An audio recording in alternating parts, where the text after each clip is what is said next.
Армысыздар ма, құрметті желі қолданушылары, құрметті оқырмандар. 10-шы табыс Абай күніне орай ұлылардың ұлысы Абай атты жыр сағатымызды және Абайдың кітаптарына шолуымызды назарларыңызға. Әсемпаз болма әрнеге. Әсемпаз болма әрнеге, өнерпаз болсаң арқалан, сен де бір кірпіш дүниеге, кетігін таптап бар қалан. Қайрат пен ақыл жол табар, қашқанға да қуғанға, әділет шапқат кімде бар, сол жарасар туғанға. Абай Құнанбаев. Ғылым таппай мақтанба.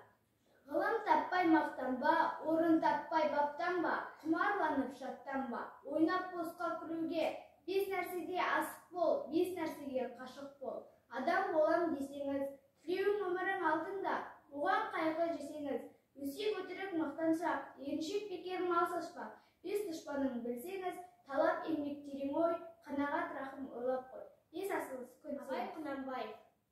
Сенбе жұртқа тұрса да қанша мақтап, әуредегі ішіңе қулық сақтап, өзіңе сен өзіңді алып шығар, еңбегің мен ақылын екі жақтап.